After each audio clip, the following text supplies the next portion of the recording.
भारत माता की।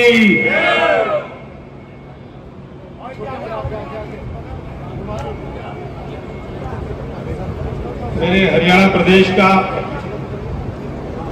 ये बहुत ही पवित्र पावन इलाका,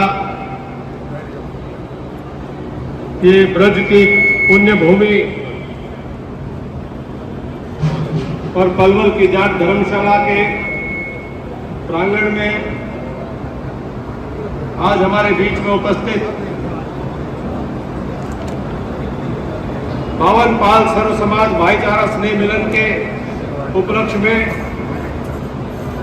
प्रबंध समिति के सम्माननीय अध्यक्ष आदरणीय चौधरी राम प्रसाद जी, उपाध्यक्ष आदरणीय चौधरी ज्ञान सिंह चौहान जी, तेवतिया पाल के प्रधान आदरणीय श्रीमान विजेंद्र तेवतिया जी, पूर्व विधायक मेरे अजीज मित्र भाई प्रवीण डागर जी,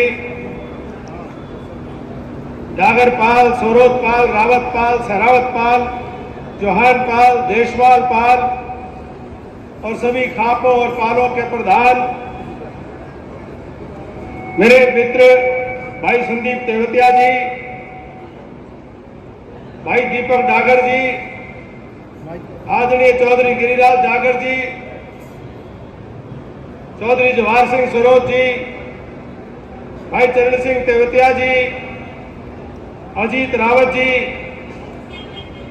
आदरणीय सुरेंद्र आर्य जी, बाखर जी, हरिंदर तेवतिया जी, लेखराज सहरावत जी, योगेंद्र सहरावत जी, सतवीर चौहान जी, प्रधान आर्य समाज आदरणीय चौधरी मुकेश रावत जी, सुखबीर फौजी जी, कुंडू खाप के प्रधान आदरणीय प्रताप कुंडू जी, मेरे बहुत ही आदरणीय और सम्मानित मंच कार्यक्रम में उपस्थित पूरे इलाके के मेरी सम्मानित 36 बिरादरी की सरदारी, उपस्थित सभी महानुभाव, मैं देख रहा हूं कि एक एक महापुरुष जो यहां सामने बैठा है वो एक बहुत बड़े अपने अपने वर्ग का प्रतिनिधित्व कर रहा है। कोई सरपंच है तो पूरे गांव की ताकत उनके साथ है। अलग अलग बिरादरियों के प्रमुख और प्रधान भी यहां पर उपस्थित हुए हैं। उपस्थित पत्रकार, छायाकार, कलाकार मित्रों, सबसे पहले तो मैं अपने जाट धर्मशाला के स्नेह मिलन कार्यक्रम में उपस्थित सभी गणमान्य अतिथियों का जहां एक और स्वागत करता हूं। आप सबको सर झुका करके मैं प्रणाम करता हूं, राम राम करता हूं, राधे राधे करता। ये मेरे लिए बड़े सौभाग्य की बात है कि आज मैं अपने इस परिवार में, जो हमारा कुटुंब है, 36 बिरादरी का हमारा जो ये महाकुंभ है, इस स्नेह मिलन कार्यक्रम में आप सबके बीच में मैं उपस्थित हुआ हूं और इतनी बड़ी संख्या में सर्व समाज के प्रतिनिधियों ने इतनी भीषण गर्मी में इलाके में अनेकों कार्यक्रम होने के बावजूद भी आपने अपनी उपस्थिति से आशीर्वाद दिया। वहीं फूल मालाओं से, शॉल से और ये पगड़ी पहना करके जो आपने मेरे ऊपर उपकार किया है, मैं इस कार्यक्रम को हमेशा हमेशा याद रखने वाला हूं कि आपने इतना आशीर्वाद दिया है। मैं आप सबका आशीर्वाद लेने के लिए उपस्थित हुआ और विशेष रूप से इस धरा पर, जिस धरा ने इतिहास में इतनी बड़ी भूमिका निभाई हो, महारानी किशोरी, उनकी जन्मभूमि की ये धरा, राजा कान्हा की ये पवित्र पावन धरा, राजा नाहर सिंह जी अमर बलिदानी, उनकी पवित्र पावन धरा, हसन खान मेवाती का ये इलाका और वही साथ साथ महाराजा सूरजमल का जब वो एक पूरे इस इलाके के चक्रवर्ती सम्राट के तौर पर, एक किसान राजा के तौर पर यश प्राप्त कर रहे थे, ये पूरा इलाका उनके साथ सही मायने में जय जवान जय किसान के वक्त पड़ने पर किसान था और वक्त पड़ने पर उनके साथ में जवान था। इस पूरे इलाके की यश गाथा को जितना गाया जाए उतना कम है। तो मैं तो समस्त इस धरा को प्रणाम करता हूं, उन महापुरुषों को नमन करता हूं और आपसे कुछ प्रेरणा लेने के लिए आया। मैं तो आपका एक अजीज छोटा सा एक आपके अपने समाज का एक अंग हूं, एक छोटा सा हिस्सा हूं। इस इलाके से हमेशा प्रेरणा लेता हूं कि किस प्रकार से ये बहादुर लोग अपनी संस्कृति को बचा करके रखते हुए, छत्तीस बिरादरी को एक रखते हुए और अपने भाईचारे को कायम रखते हुए, अपनी परंपराओं को कायम रखते हुए, चाहे सदाचार हो, शिष्टाचार हो, सद्व्यवहार हो, सद्भाव हो, ये इलाका हमेशा मिसाल देता है, हमेशा ये प्रेरणा देने का काम करता है। मैं आपको क्या संदेश दूं? आपसे संदेश लेने का काम करता हूं। साथियों, जो मुझसे पूर्व के वक्ताओं ने 2016 के प्रकरण को लेकर के कुछ बातें कही, मैं तो उसमें केवल इतना ही कहना चाहता हूं कि हमारे हरियाणा के इतिहास में अनेकों बार ऐसे मौके आए हैं कि जब हमारे समाज के नौजवानों को बरगला करके, भड़का करके, बहका करके और उनको उकसा करके और उनको कहीं न कहीं गलत दिशा में धकेलने का काम कर दिया गया। नौजवान वो बड़ी उम्र के आवेश में वो बड़ी आसानी से बहका लिए जाते हैं, लेकिन साथियों, जो उसका वक्त का जो प्रकरण है, उस प्रकरण से आज 10 साल के बाद इतिहास में हम पीछे मुड़ करके देखते हैं तो एक अच्छी कौम का ये फर्ज बनता है कि वो इतिहास में, अतीत में झांक करके देखे और कोई भूल और गलतियां हुई है तो उससे सबक लेकर के आने वाली पीढ़ियों को दिशा देने का काम करे, ताकि आने वाली पीढ़ियों के नौजवान इस प्रकार से भटकावे के रास्ते में, गलत रास्ते में न जा पाए। साथियों, मैंने जो निवेदन इतना ही किया कि पूरे हरियाणा की और उत्तर प्रदेश की, हमारे दिल्ली की, राजस्थान की, पंजाब की खाप और पाल सरदारी से एक ही प्रार्थना की कि हम तो आपके बच्चे हैं, अनंत काल से आपसे प्रेरणा पाते हैं। आपसे केवल एक ही प्रार्थना है कि हम अपनी 36 बिरादरी के भाईचारे को फिर से बनाने का काम शुरू करें। मैं आपसे दूर नहीं हूं, हमारे पूर्वजों ने यही सिखाया है। गांव राम होता है, समाज बड़ा होता है, व्यक्ति छोटा होता है, व्यष्टि को समष्टि में समाना होता है और जब समाज खड़ा होकर के कुछ कह दे तो फिर व्यक्ति की राय का कोई महत्व नहीं होता है, चाहे गर्दन कटानी पड़ जाए। लेकिन आज यही बात को दो संदेश लेकर के, दो प्रार्थना लेकर के आपके चरणों में उपस्थित हुआ। एक तो इस बात को कि हम अपने समाज के अंदर की परिस्थिति को अंदर देखें और झांके। जिस समाज में मैं पैदा हुआ हूं, जिस समाज की चौधराहट यहां बैठी है, हम अपने अंदर के हालात को समझें, हमारे नौजवानों की मनोदशा को समझें, वर्तमान को समझें, अतीत से सबक लें और सुनहरे भविष्य के निर्माण के लिए कुछ अच्छे संकल्प लेने का काम हम करना चाहिए।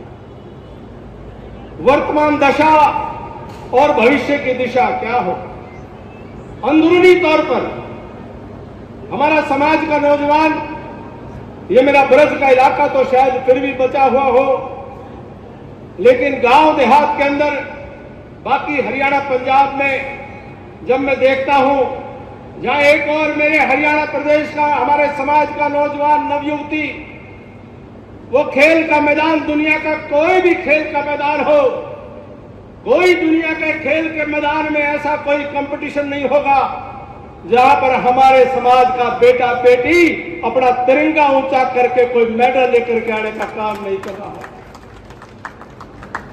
कोई दुनिया के अंदर कोई ऐसा युद्ध का मैदान नहीं होगा जिस युद्ध के मैदान के अंदर भारत की सेना लड़ाई लड़ रही हो और उस भारत की सेना में उस युद्ध के मैदान में, जंग के मैदान में सबसे आगे की पंक्ति के मेरे हरियाणा के किसान का बेटा जवान अपनी शहादत देने के लिए तैयार नहीं खड़ा होगा।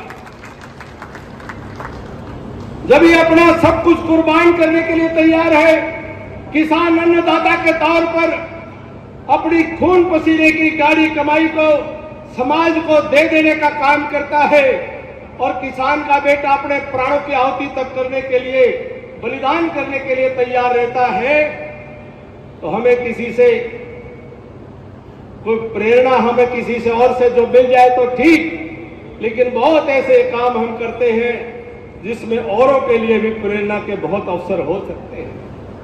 ये सदा इतिहास में त्याग की परंपरा कायम करने का काम आप सबने किया, हमारे पूर्वजों ने किया। लेकिन उसी समाज में केवल खेल का मैदान और देश का किसान और जवान नहीं, आज कोई ऐसा आयाम नहीं है जिस आयाम में हमारा हरियाणा प्रदेश का और मेरे पलवल के इलाके का कोई बच्चा, कोई बेटा बेटी आज रिकॉर्ड नहीं बना रहे हैं। कोई ऐसी परीक्षा नहीं है, आईएएस की परीक्षा से लेकर के आईआईटी की परीक्षा हो, पीएमटी की परीक्षा हो, आईआईएम की परीक्षा हो, जेईई हो, नीट हो, कोई ऐसी परीक्षा नहीं जहां हमारे किसानों के बेटे बेटियां रिकॉर्ड बढ़ाने का काम नहीं कर रहे। कोई पढ़ाई लिखाई की बात आ जाए, मुझे तो कभी कभी हैरानी होती है कि कोई यूं कह दे कि हरियाणा के लोगों का तो कंधे से ऊपर का मामला, कोई शक शंका पैदा करे, तो मैं उनको बताना चाहता हूं केवल मात्र 2025-26 के हिंदुस्तान की सारी बड़ी परीक्षाओं के नतीजे देख लो। अगर पहले 10 बच्चों में ये कंधे से ऊपर वाले जिनको आप शंका कर रहे हो वो बच्चे नहीं पा जाए तो उसका भी प्रमाण मैं आपको दे देता हूं। और यही पलवल की धरा है, हरियाणा प्रदेश की धरती से आज देश के सर्वोच्च न्यायालय chief justice of India justice Suryakant ji है, लेकिन उससे पहले कोई चीफ जस्टिस किसी राज्य का कोई बना, किसी राज्य के हाईकोर्ट के कोई बने, तो कलकत्ता हाईकोर्ट में जस्टिस तेवतिया साहब, देवी सिंह तेवतिया साहब, वो पलवल की भूमि के पैदा हुए हमारे कौन से कोंडल गांव के, कोंडल गांव के, तो संदीप भाई कलकत्ता हाईकोर्ट के। और भारत की नौसेना पूरे जो हमारे नौसेना के प्रमुख, आपको पता नहीं, पता भी है कि नहीं, एडमिरल लांबा साहब, वो भी पलवल की धरती के बेटे थे। उन्होंने देश की नौसेना का नेतृत्व करने का काम किया। आदरणीय जयतीलाल वर्मा जी हिंदुस्तान नहीं बल्कि दुनिया के अंदर कई देशों के अंदर अगर टॉप का कोई पुल और सड़क बनवानी पड़ती थी तो दुनिया के कई देशों के प्रधान ढूंढा करते थे कि कॉन्टिनेंटल कंस्ट्रक्शन को बुलवाया जाए, सीएल वर्मा साहब को बुलवाया जाए। ये रिकॉर्ड इस इलाके के लोगों ने बनाया, ये हमारा इतिहास है। और कोई हमें यूं कह के बोला कोई ऐसा गलत काम नहीं मिलेगा, कोई ठगी ठोरी का काम नहीं मिलेगा। हम भोले भाले लोग हैं, हम भोले भाले लोग हैं, ईमानदारी से सच्चाई से काम करते हैं। अगर कंधे से ऊपर के कुछ ज्ञान को कोई चालाकी समझता है तो उसमें तो हम कमजोर हैं, लेकिन ईमानदारी की मेहनत की बात करता है तो किसी से कम नहीं है। हम किसी से मुकाबला करने के लिए तैयार हैं। हमें चालाकी नहीं आती, चतुराई नहीं आती, शाणपति नहीं आती। मैं इतिहास का संदर्भ देकर के बताना चाहता हूं, क्योंकि हमारा जो सूरजमल की धरती है, पिछले दिनों में पानीपत में था, मैंने पानीपत में उस बात का चर्चा करी थी कि पानीपत के तीसरे युद्ध में 1761 में तीसरा युद्ध हुआ था।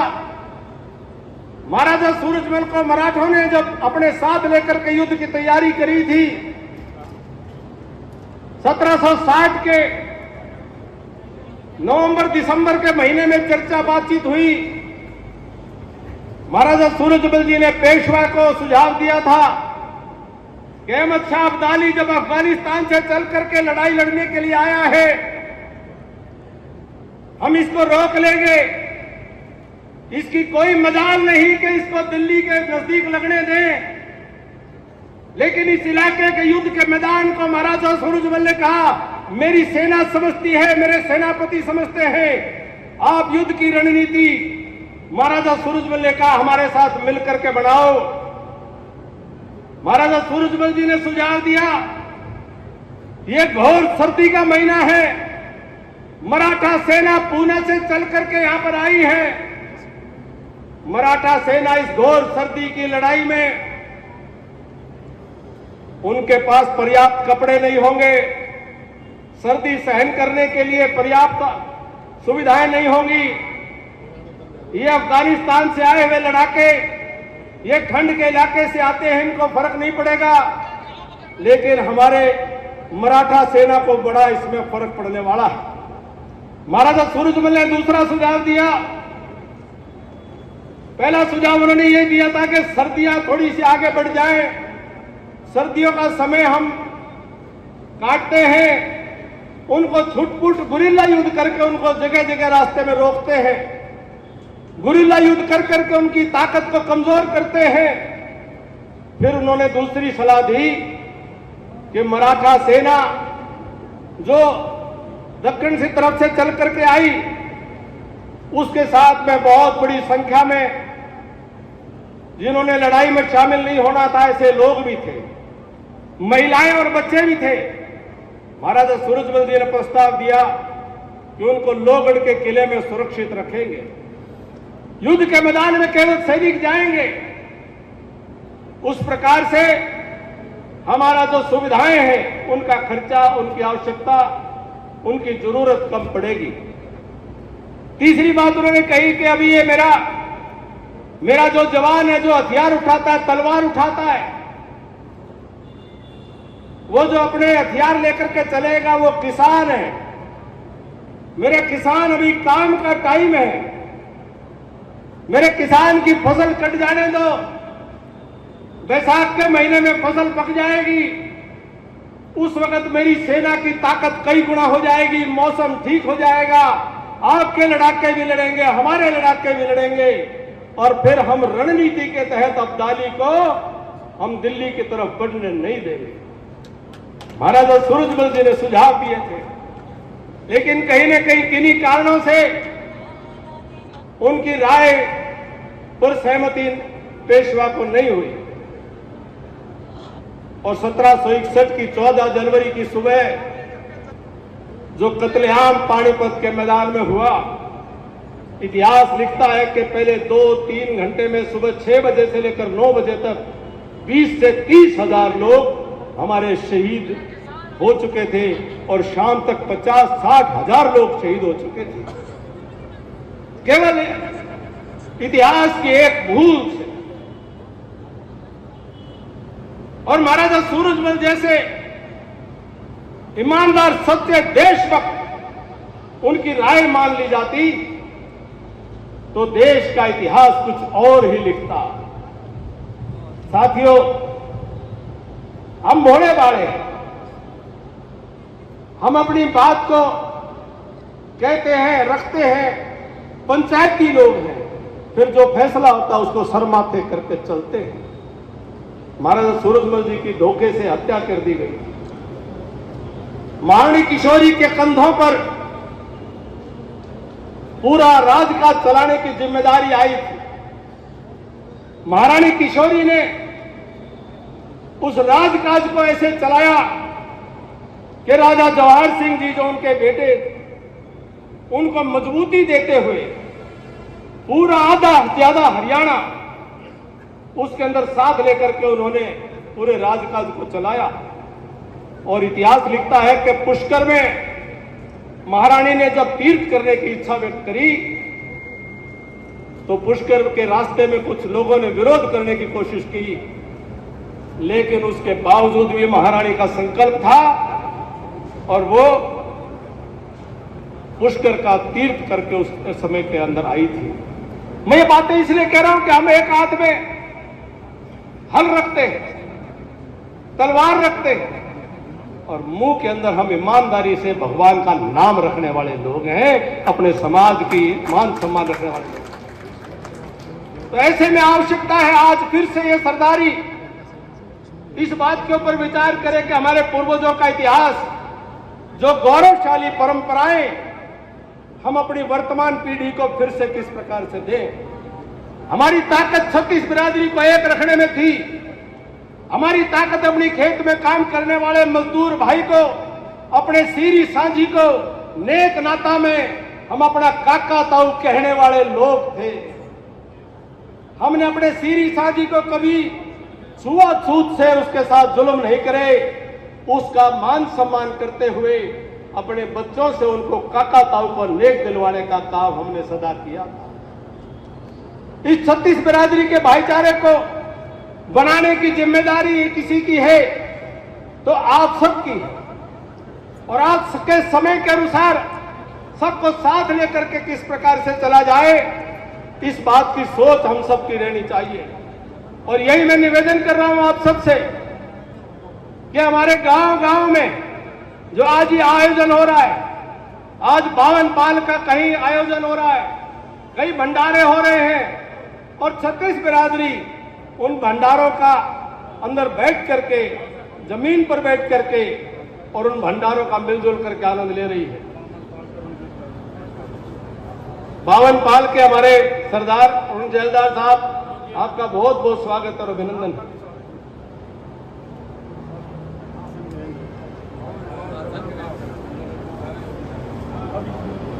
साथियों, मैं ये बात किस लिए कर रहा हूं?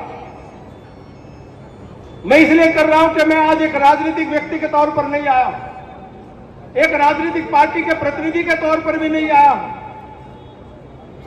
मैं केवल मात्र एक समाज का एक छोटा सा बच्चा, आपका बालक, अपने जिंदगी के अनुभवों के साथ में मैं कुछ आपसे साझा करने के लिए आया हूं। और यहां पर बैठे लोग आधे से ज्यादा मेरे से कम उम्र के होंगे, इसलिए उनको कुछ कह सकता हूं, इसलिए उनको भी कुछ कहने के लिए यहां पर आया हूं। साथियों, बहुत लंबे समय से हरियाणा की राजनीति के अंदर एक षड्यंत्र चल रहा है। राजनीतिक लोग अपनी कमजोरियों को छिपाने के लिए, अपनी कमियों को ढकने के लिए, अपना उल्लू सीधा करने के लिए, अपने राजनीतिक हित साधने के लिए समाज को बांटने में लगे, आपस में भाईचारा को तोड़ने में लगे, आपस में एक दूसरे के सामने लड़ाने के लिए तैयार बैठे हैं। मैं बड़ी जिम्मेदारी से कहता हूं और मैं मानता हूं, मेरे पूर्वजों ने हमेशा सिखाया, बताया कि जात पात का सहारा कौन लेता है। जात पात का सहारा आदमी कब लेता है? जब आदमी के समझ में आ जाए कि तुम्हारी योग्यता, तुम्हारी काबिलियत के दम पर मामला नहीं बन रहा, तब आदमी अपनी जात का सहारा मांगता है। जब कमजोर होता है तब वो जाति का सहारा मांगता है। समाज में सहारा मांगने का सबको अधिकार है, लेकिन सहारा मांग करके एक को दूसरे के खिलाफ लड़ाने का घोर पाप है और इस पाप की हम सबको निंदा करनी चाहिए। चाहे कोई करे, हम सबको इसको निंदा करनी चाहिए और कभी मैं करूं, मेरी भी निंदा होनी चाहिए। अगर मैं भी कभी भूल चूक करके मैं इस बात को कभी जिंदगी में कर दूं, तो हम भी चौधरी चरण सिंह से हमने सीखा है कि भाई चाहे मैं कर दूं, चाहे मेरा कोई साथी कर दे, भाई वोट मत देना, हमारा उसका निंदा कर देना। और जो हमारा कोई भी आज के दिन कोई भी साथी कोई गलत बात करे, मैंने पहले भी उसकी खुल करके, आर्य जी मेरा कोई इस बात का जो है कई बार उलाड़ा मिलता है कि तुम बहुत कुछ कह देते हो। मैंने कहा भाई, सच्चाई को कहने से कोई मुझे रोक नहीं सकता, क्योंकि जो खून मेरी रगों में दौड़ रहा है वो खून मुझे इस बात के लिए प्रेरणा देता है कि सच्चाई के लिए मुझे हर एक कोई लड़ाई लड़नी पड़े मैं लड़ूंगा। एक दूसरे को आमने सामने करा नहीं रवायत। सोशल मीडिया का दौर है, सारा दिन आदमी फेसबुक के 4-5 इंच के स्क्रीन में सारा दिन लगा रहता है। कोई इंस्टाग्राम देखता है, कोई ट्विटर देखता है, कोई फेसबुक देखता है। खोलते ही प्रवीण जी केवल मात्र लड़ाई लड़ाई लड़ाई लड़ाई। अब फलानी जात यूं, फलानी जात यूं, फलानी जात यूं। उनसे खुद पूछो जो तुम बोल रहे हो, तुम खुद कैसे हो? तुम अपना चरित्र को तो दिखा दो, तुम खुद कैसे हो? एक दूसरे को ताना देने की कोशिश, एक दूसरे को नीचा दिखाने की कोशिश, आपस में समाजों को लड़ाने की कोशिश। मैं इसलिए आज इस जाट धर्मशाला के प्रांगण से 36 बिरादरी की उपस्थिति में मैं एक आह्वान करना चाहता हूं कि कोई भी किसी भी समाज का कोई व्यक्ति, हर व्यक्ति स्वतंत्र है। कोई आदमी गलती कर सकता है, गलत बोल सकता है, गलत उद्देश्य से, गलत लक्ष्य से कुछ भी कोई गलत काम कर सकता है।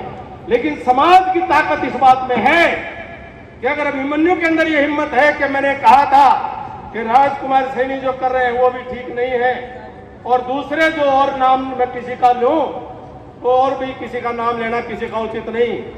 बात व्यक्ति की नहीं है, जो व्यक्ति की बात नहीं है, मुझे नाम नहीं लेना चाहिए।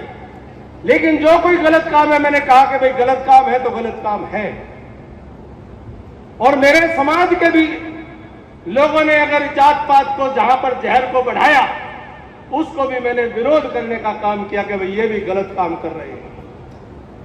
उनको भी अगर मैं गलत आज भी कहता हूं, हम सबकी जिम्मेदारी बनती है कि आज अगर कोई आदमी किसी भी समाज का जो तोड़ने की बात करे उसकी हम निंदा करें।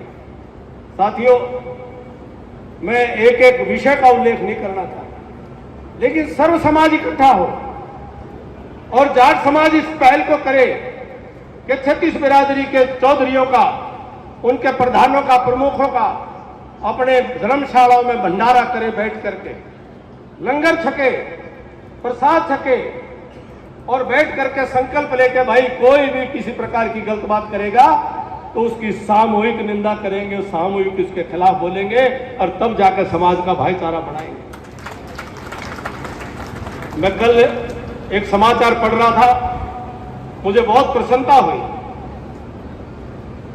कि एक गांव में एक दलित समाज के नौजवानों ने अपने वो बारात निकालने की जो गुड़तड़ी करते हैं, गुड़तड़ी करने का कार्यक्रम बनाया।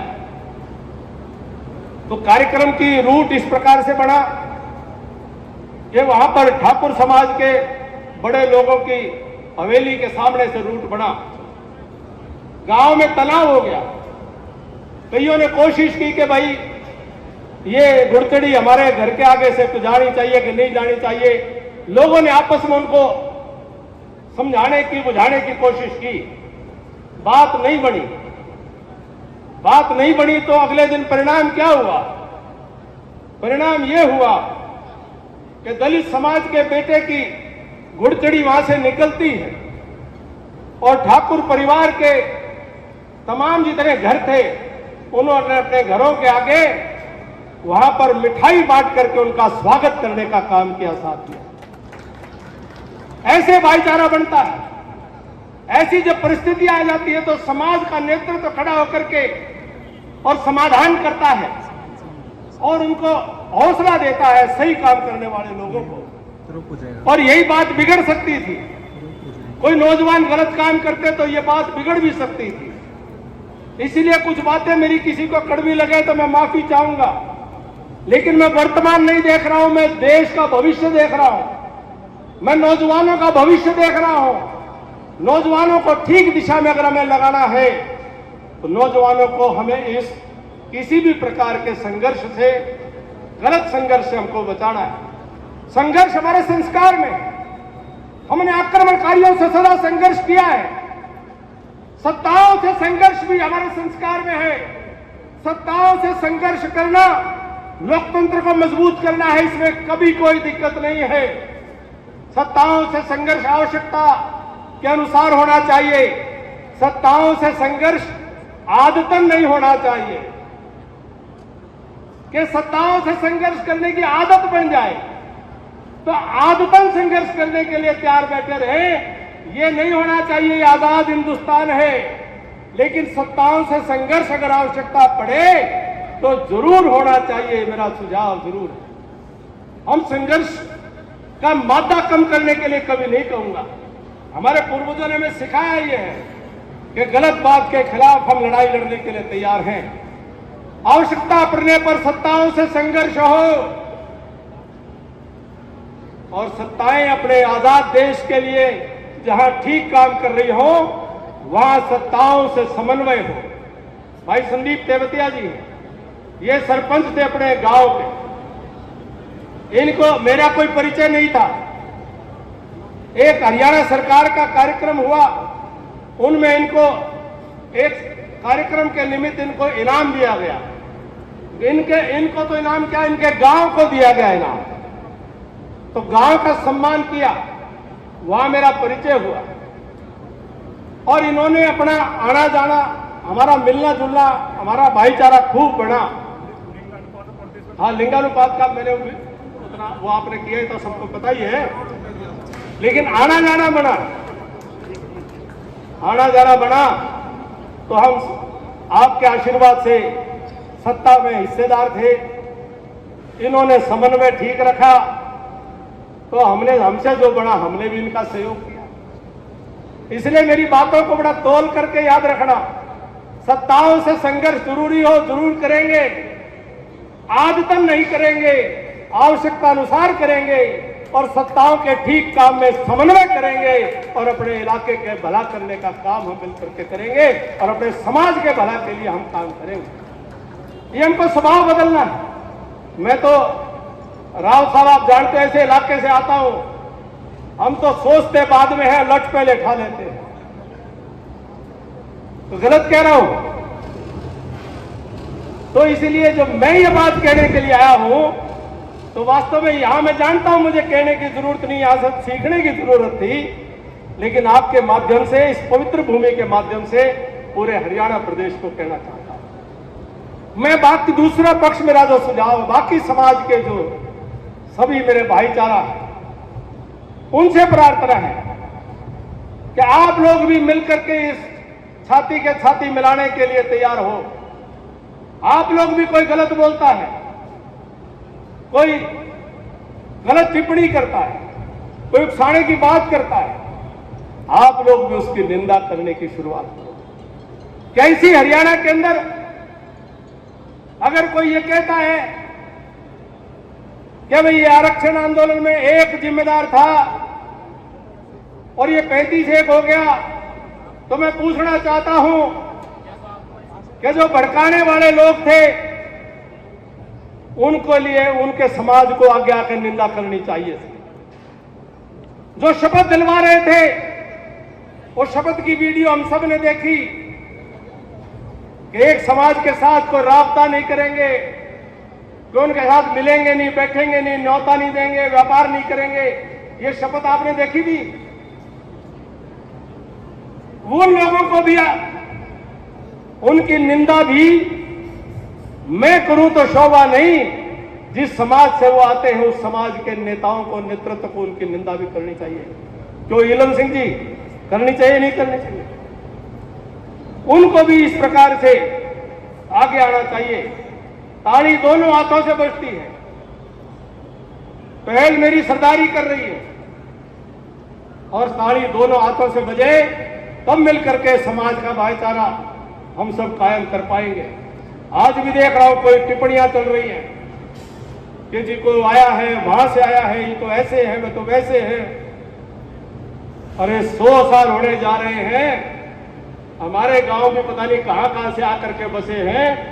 हमारे गांव की भी यात्राएं पता नहीं कहां से आकर के ये गांव, हमारे पूर्वजों ने ये गांव खेड़े बसाए हैं। ये तो जनसंख्या के विस्तार का क्रम है। ये तो डेमोग्राफिक मूवमेंट, पॉपुलेशन मूवमेंट दुनिया का, सृष्टि का नियम है।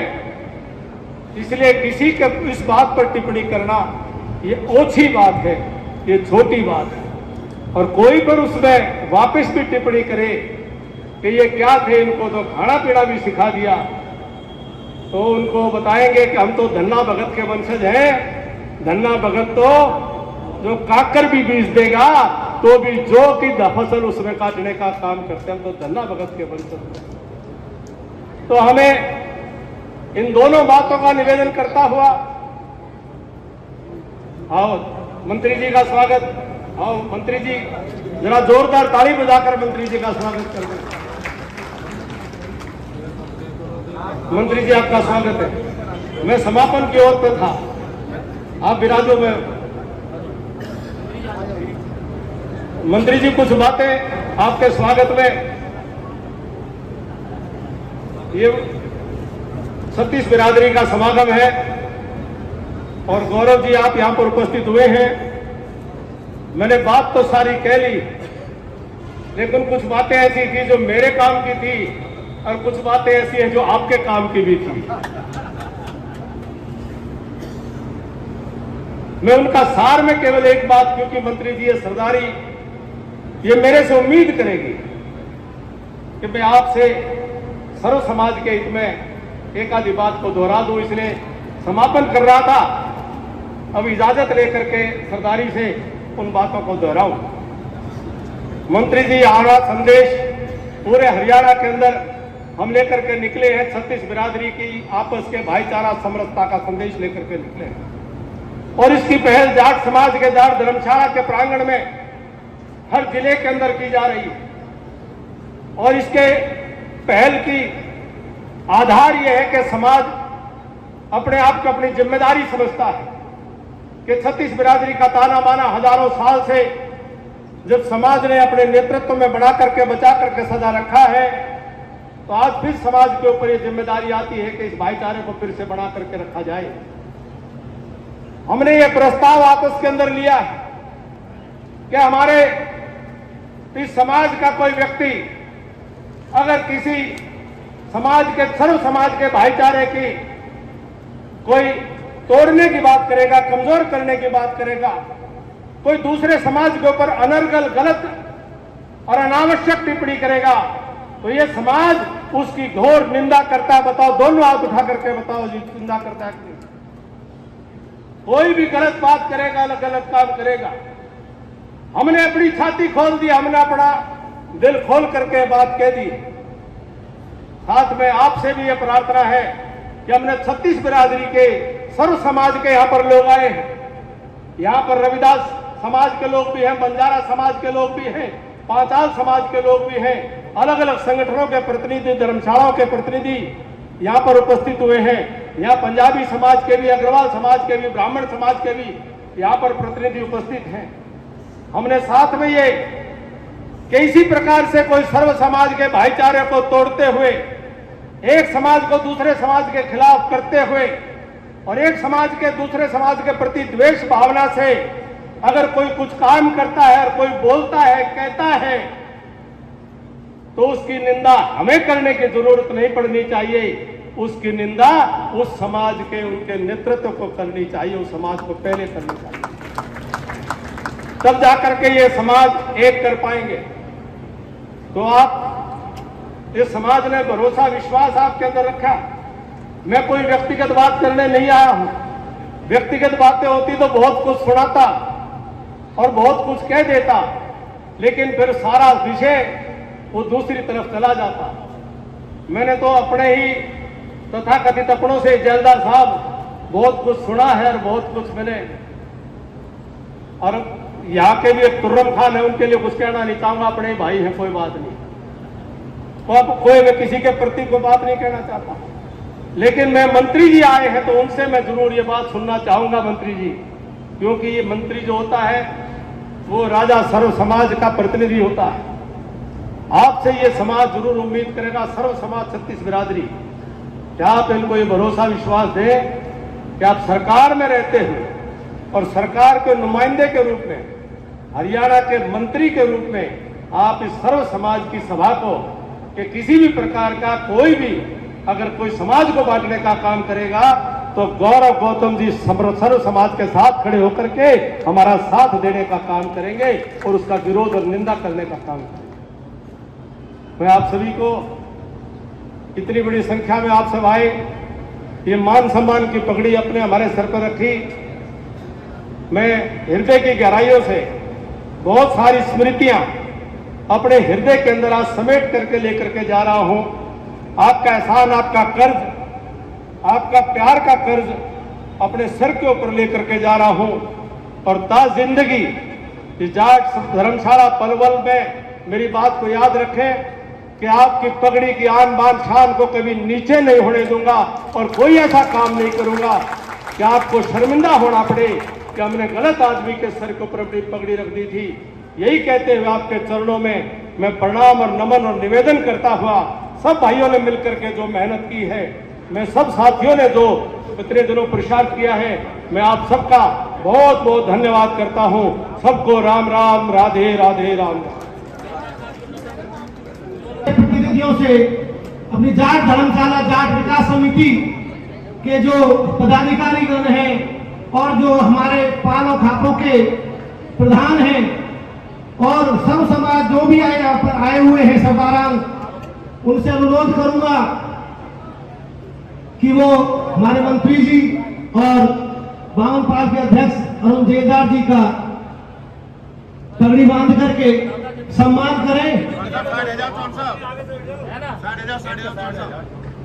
धन्यवाद कर दूंगी, तो गर्मी बहुत पड़ रही है। और मैं मंत्री जी का, कैप्टन साहब का बहुत बहुत धन्यवाद करते हुए अपने उनमें, और क्योंकि ये पलवल के विधायक भी हैं, पलवल के जिले के मंत्री भी हैं, तो मैं भाई गौरव को आमंत्रित करता हूं कि वो आए, मंत्री जी का अभिनंदन भी करें और सब समाज की तरफ से यहां पधारने के लिए उनका धन्यवाद भी करें, अभिनंदन भी करें और उनका धन्यवाद भी करें। बैठ के बांध दो चौहान साहब। ठीक है।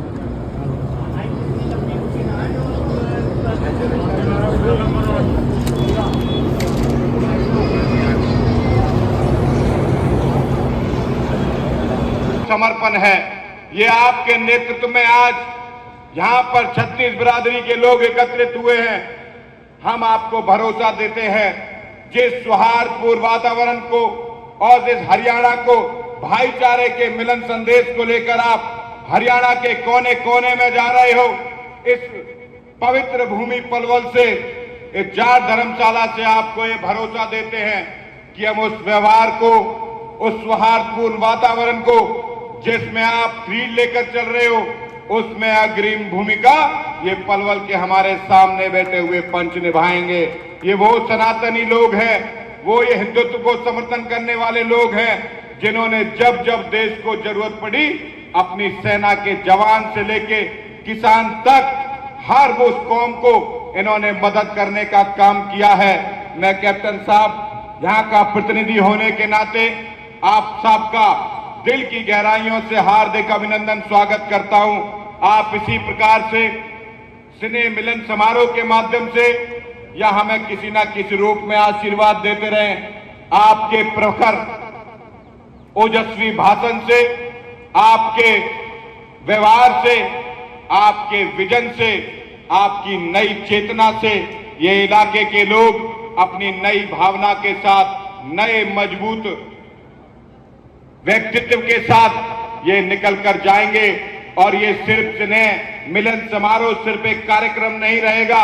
ये लोग यहां से निकलकर 36 बिरादरी के लोगों में इस बात की चर्चा होगी कि ऐसा एक समारोह हुआ है जिसमें 36 बिरादरी के लोगों ने मिलकर एक सौहार्दपूर्ण वातावरण को और अच्छा बनाने के लिए नरेंद्र मोदी जी के नेतृत्व में हुई सरकार के साथ चलने का काम करेंगे।